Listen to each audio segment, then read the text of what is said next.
8.1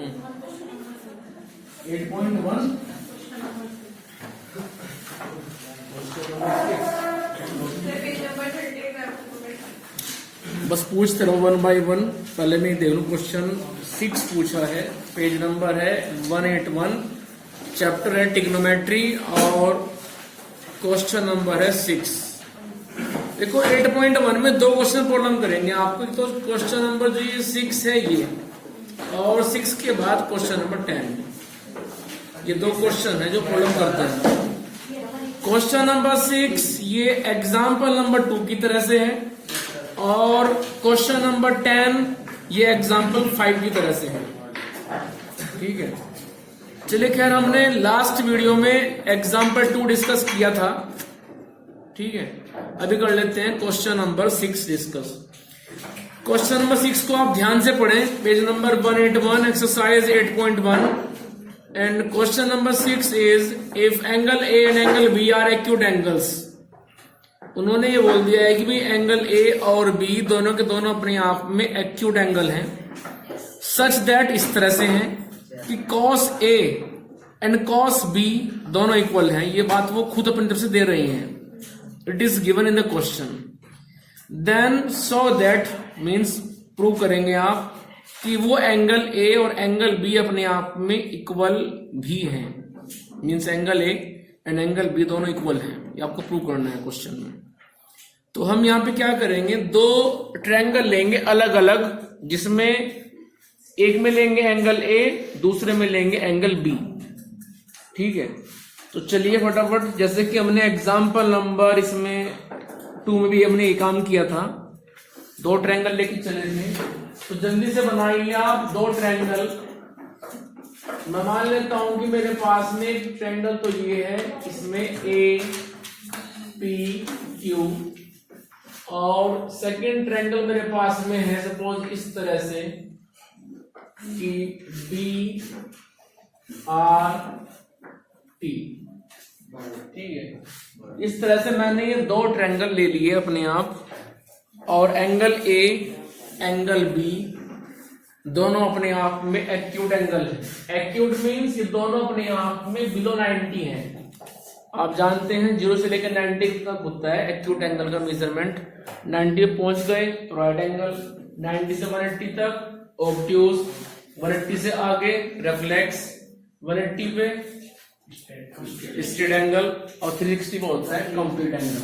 चलिए, तो यहां पे हमें प्रूव करना है, टू प्रूव कि एंगल ए और एंगल बी इक्वल है।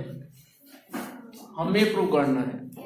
दिया क्या है हमें क्वेश्चन में, नीचे लिखो।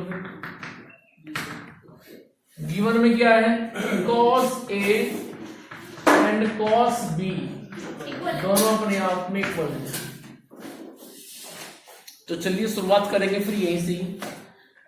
जब वो कह रहे हैं कि cos ए cos बी बराबर है, तो निकालेंगे cos ए की value triangle A P Q से, और निकालेंगे फिर cos बी की value triangle B R T से। तो निकालते हैं cos ए की वैल्यू।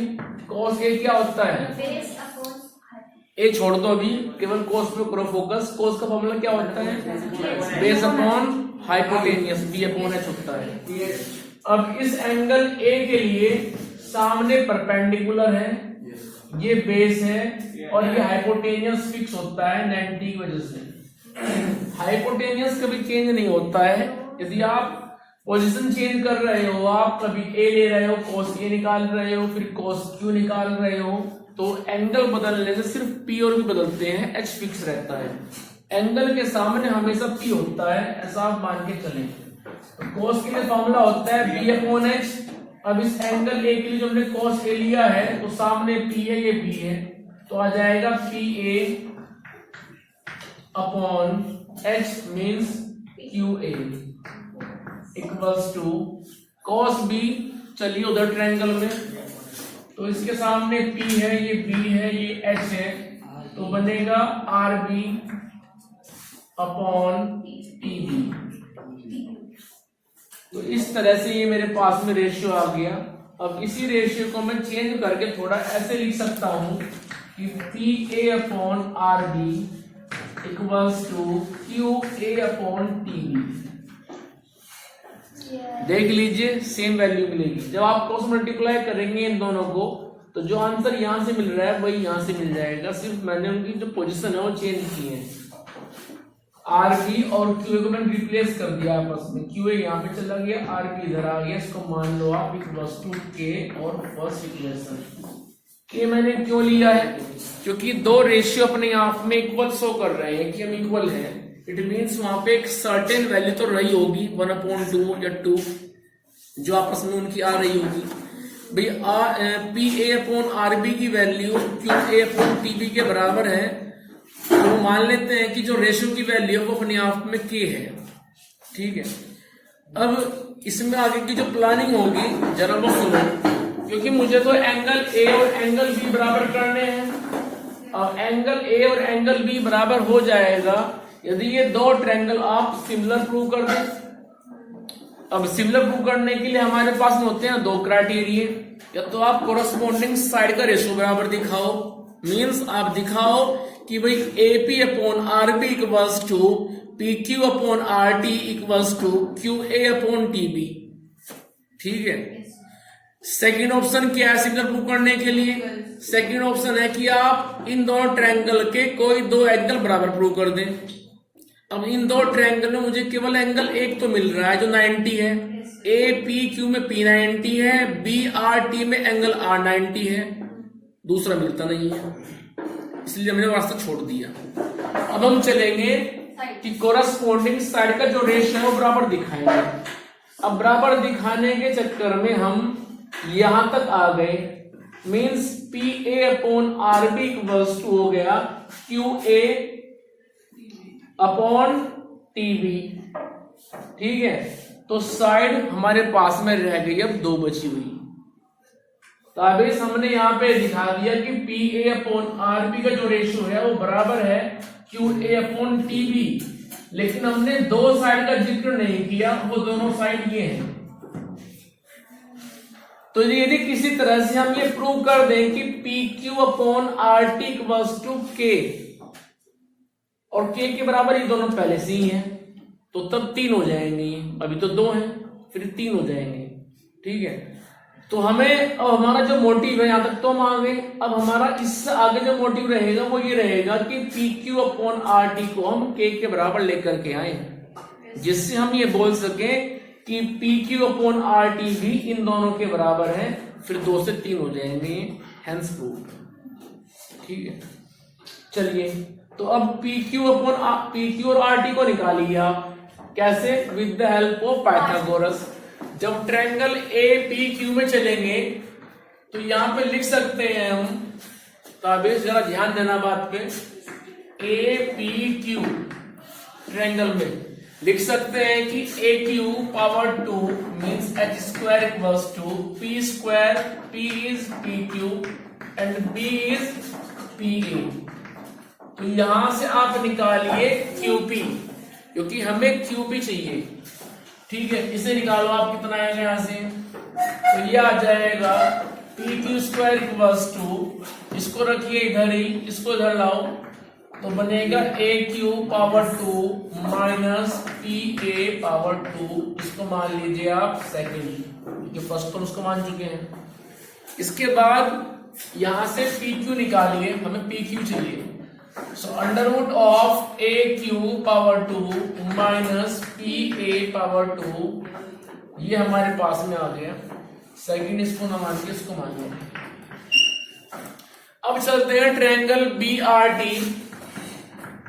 इन ट्रायंगल बी आर टी तो उसमें लिखेंगे हम कि बी टी पावर 2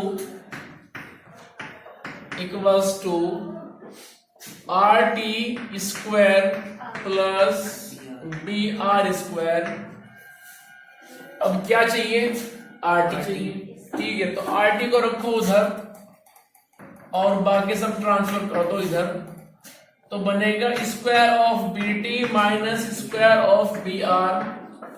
हमें तो केवल आर टी चाहिए, तो आर टी आ जाएगा under root of B T square minus B are square, इसको मानिए थर्ड। हमें निकालना है ratio between P Q and R T, तो डिवाइड कर दो सेकंड को थर्ड से।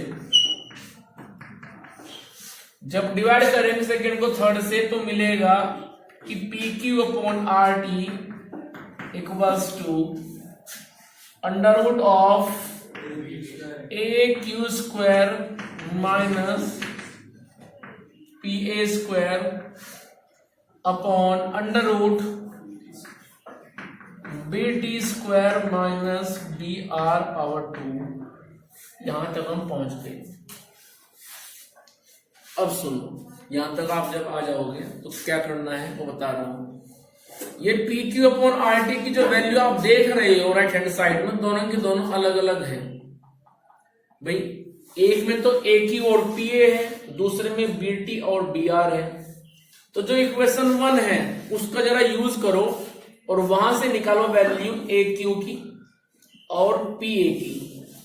जब निकालोगे वैल्यू ए क्यू की तो उसको भूल जाना, यहां से निकालो ए क्यू तो आएगा के टाइम ऑफ टी बी, उसको लाके यहां रख देंगे।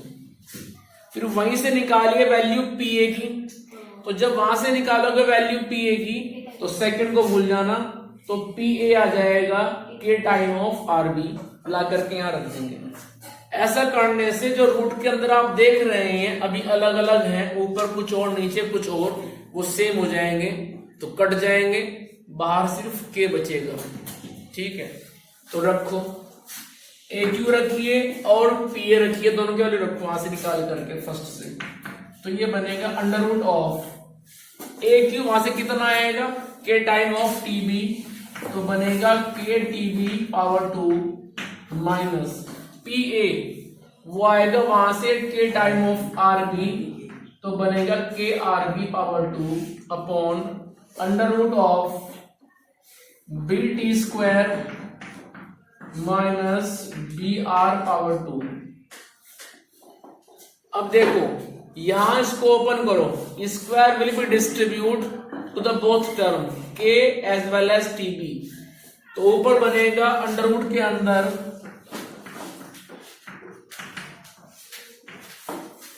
के square t b square minus k square r B square, और नीचे आएगा under root B T square minus B are square. मुझे ऊपर रफ करना पड़ेगा 2-9। इतना करने के बाद में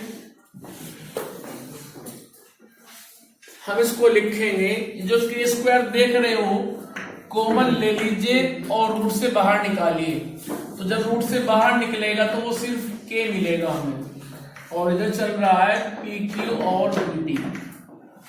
तो जब के स्क्वायर कॉमन ले लिया, उसको बाहर निकाल दिया, तो रूट के अंदर बचेगा T B power 2 minus R B square, R T चला अच्छा, और नीचे बचेगा under root of B T power 2 minus B are power 2। चलिए, तो इस तरह से ये देखो आप ध्यान से, टी बी या फिर बी टी बात एक है, आर बी और डी आर तो दोनों के दोनों आपस में कट जाएंगे, तो आंसर आता है के। अब सुन लो क्वेश्चन का ये एंड है। P Q upon R T की वैल्यू आ चुकी है के, लेकिन के तो पहले से ही 2 की वैल्यू है। के वैल्यू है P A upon R B की भी, और के वैल्यू है Q A upon T B की भी। तो पहले तो वो दोनों अनाउंस कर रहे हैं कि हम के बराबर हैं। अब ये थर्ड आगे ये बता रहा है कि मैं भी के बराबर हूं। इट मीन्स तीनों के तीनों बराबर हो गए के। तो हम लिखेंगे दिस इंप्लाइज, उठाओ उन दोनों को, P A upon R B equals to Q A upon T B equals to P Q upon R T. ठीक है, तो जब तीनों रेशियो अपने आप में इक्वल हैं, वो भी के, तो हम लिख सकते हैं कि भाई ये तीनों तो अपने आप में उन दोनों ट्रायंगल की कोरस्पॉन्डिंग साइड्स हैं कि पी ए ये साइड है इस ट्रायंगल की, अपॉन आर भी उस ट्रायंगल की साइड है कोरस्पॉन्डिंग, क्यू ए इस ट्रायंगल की साइड है, इसका हाइपोटेनियस है, अपॉन टी भी उस ट्रायंगल का हाइपोटेनियस है, पी क्यू ये इस ट्रायंगल में परपेंडिकुलर है, अपॉन आर टी ये उस ट्रायंगल का परपेंडिकुलर है। तो जब दो ट्रायंगल की कोरस्पॉन्डिंग साइड का रेशियो अपने आप में इक्वल आ रहा है, so this implies both triangle are similar to each other. It means triangle APQ ये सिमिलर हो चुका ट्रायंगल बीआरटी के, और जब दो ट्रायंगल सिमिलर हो गए तो हम लिख सकते हैं कि भाई फिर तो एंगल ए और एंगल बी दोनों अपने आप में इक्वल होंगे, क्योंकि जब दो ट्रायंगल सिमिलर होते हैं तो कोरस्पॉन्डिंग एंगल बराबर होते हैं। साइड तो बराबर नहीं होती है इनमें, क्योंकि साइड यदि बराबर हो गई तो फिर तो ये हो जाएंगे कॉन्ग्रुएंट। सिमिलर में केवल शेप सेम होती है, साइज होता है अलग अलग, ध्यान रखें। यदि कॉन्ग्रुएंट है तो शेप और साइज सेम होते हैं। 2.3 का फर्स्ट का सेकंड, 2.3 में फर्स्ट का सेकंड, 2.3 का नहीं नहीं 2.3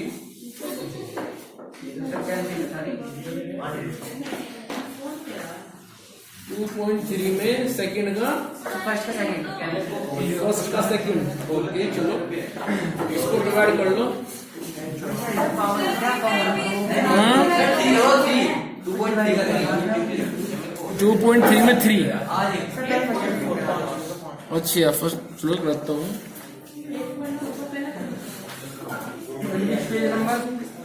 पेज नंबर 36, पेज नंबर 36।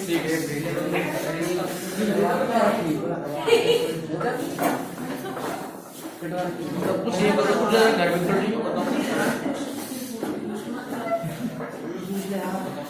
ये सब कुछ ये करके जाओगे, थोड़ी बहुत ही मतलब ऑब्जेक्टिविटी घर में जाकर कर लियो। ये घर वाले तो जो वेट कर रहे हैं, एक्स्ट्रा करिकुलर एक्टिविटी हम घर पे भी कर लिया, कैसे नहीं। क्वेश्चन नंबर 1 में सेकंड पार्ट देखिए जरा, पेज नंबर 36। वो कह रहे हैं कि इनको आप डिवाइड कीजिए। अब जो हाफ ईयरली हुए थे उनमें कुछ बच्चे डिवाइड भी नहीं कर पाए थे, क्योंकि क्लास 8 का टास्क था, क्लास 8 में शुरू हुआ था डिवाइड करना, और 2 साल लग गए डिवाइड करना भी। हाँ हाँ बता तो रहा हूँ। हाँ उनके पास फोन आया होगा सीबीएसई बोर्ड से। मैंने देखा था, मैंने भी देखा था।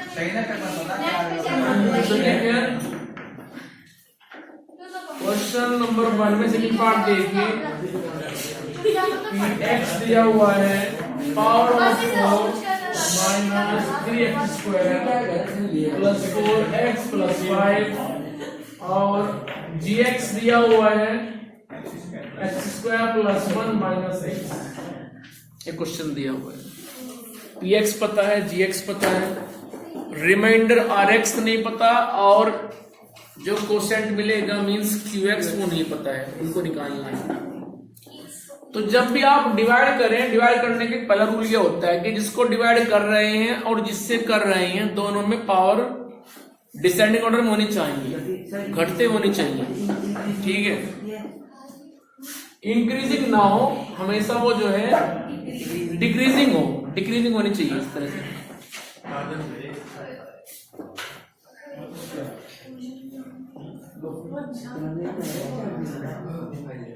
तो यहां पे ध्यान रखना है कि किससे आप डिवाइड करें वो, और जिसको डिवाइड करें वो, दोनों के दोनों डिसाइडिंग ऑर्डर में होनी चाहिए।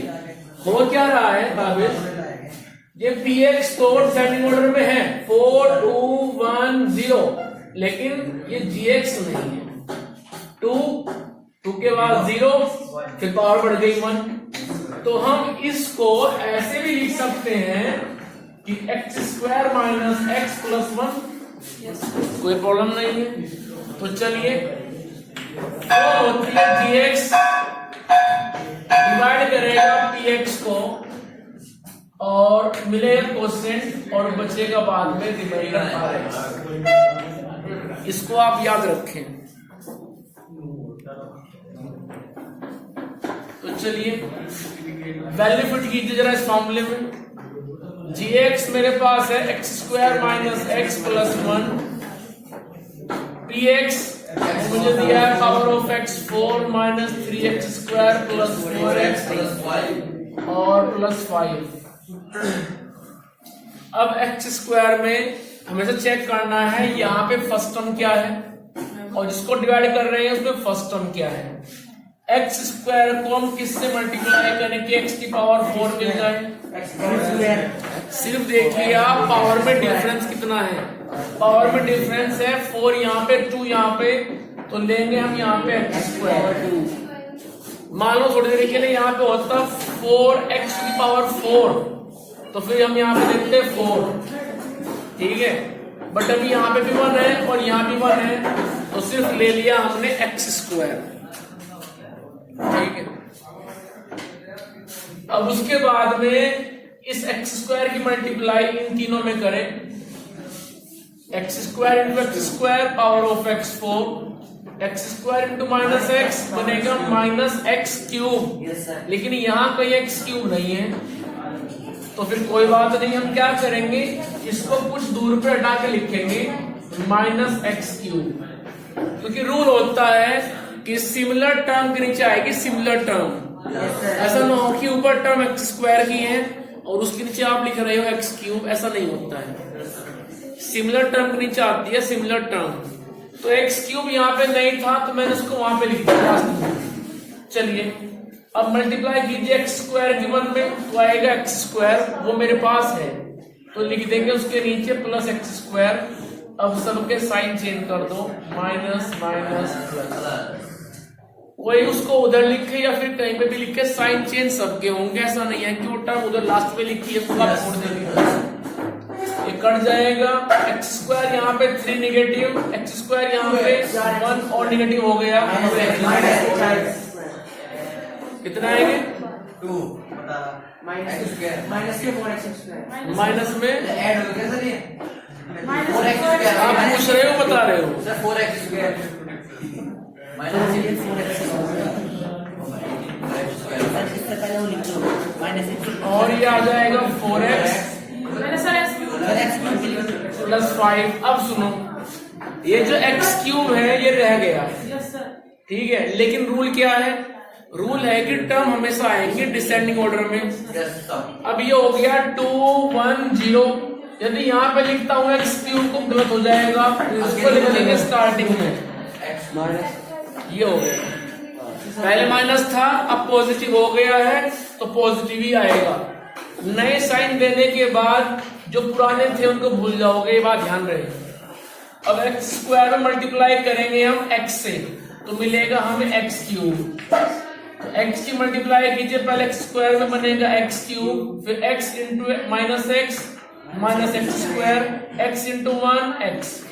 साइन चेंज कीजिए, माइनस प्लस माइनस। अब उसके बाद में माइनस 4 मिला, ये प्लस 1। हाँ भाई, माइनस 4 को मिला 1, क्या बचेगा, माइनस 4 को 1 मिला, क्या बचेगा, माइनस 4 जा रहा था। अब रास्ते में जो है उसको 1 और मिल गया, तो कितना हो जाएगा 5 पॉजिटिव, 5 माइनस हो जाएगा। गुड, आप जरूर पास होंगे।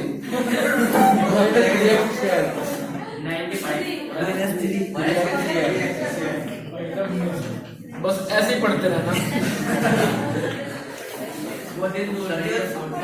चलिए, दरअसल क्या है कि प्रॉब्लम आपकी नहीं है। प्रॉब्लम यह है कि आपने जो प्रीवियस क्लास पढ़ी है वहां आपने उस तरह की नॉलेज नहीं ली कि आप इन प्रॉब्लम को सोल्व कर सको। आप में से बहुत सारे ऐसे होंगे, उन्हें यदि मैं कहूं कि बेटा 7/5 और 4/8 बेटा स्क्वायर कर दो, तो बहुत नहीं कर पाएंगे। सच्चाई है, ये फैक्ट है। और बातें आपसे करा लो बड़ी बड़ी, ठीक है। क्लास में टीचर ना आए तो हौला उतारना है, लेकिन ये देखना कि अपने अंदर झांक करके कि मुझे कहाँ कितना आता है, क्या मेरी कमजोरी है और कैसे उसको मैं दूर करूंगा। अपने बारे में आपके पास टाइम ही नहीं है कि आप 5 मिनट बैठ कर सोच सके कि मुझे क्या करना है आगे लाइफ में। चलिए खैर, सोच लेना जब टाइम मिले, और नहीं मिलेगा तो मत सोचना, क्या करोगे सोच कर। चलिए खैर, एक्स स्क्वायर में किससे मल्टीप्लाई करें कि मिल जाए -3x²? -3x।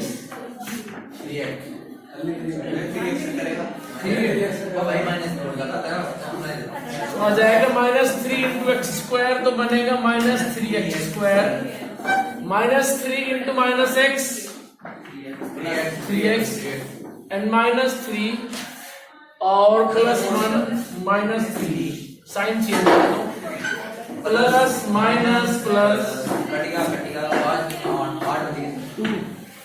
तो अब हम यहाँ पे अनाउंस कर देंगे कि कोशेंट मिल गया है x² + x - 3 और रिमाइंडर बच गया है 8 पॉजिटिव। ठीक है,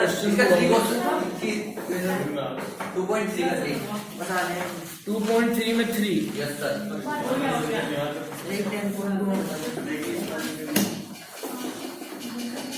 बेटा जो क्वेश्चन नंबर 3 है ना,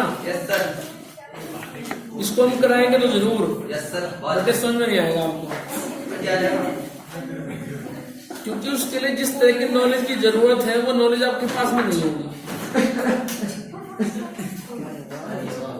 जैसे आप मुझे जरा ये बताओ कि जब हमें 2 जीरोस दी हुई हो तो उन जीरोस से हम कैसे बनाते हैं पॉलिनोमियल?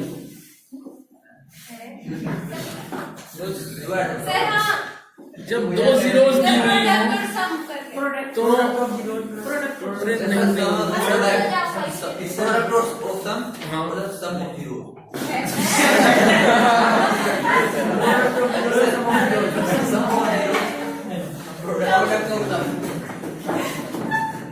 फिर क्या होगा उससे?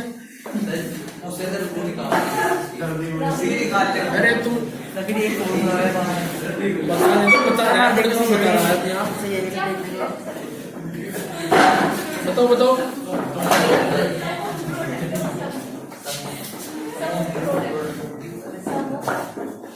बताओ बताओ, सही तो खराब नहीं है?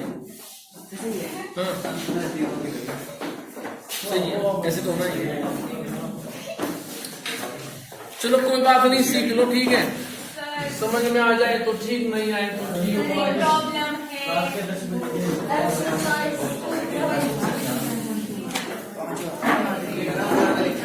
सर ध्यान से, उन्होंने क्वेश्चन नंबर जो 3 दिया है, 3 कराऊंगा मैं जरूर।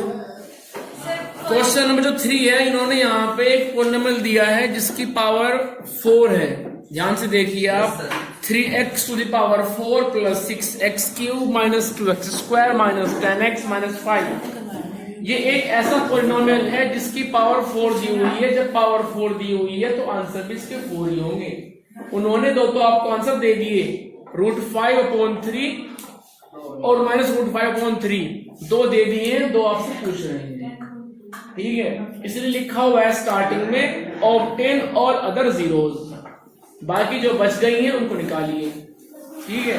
4 इसकी जीरोस आनी है, उसमें से 2 दी हुई हैं, 2 हम खुद निकालेंगे। लेकिन कैसे निकालेंगे जरा वो सुन लो, क्वेश्चन अच्छा है।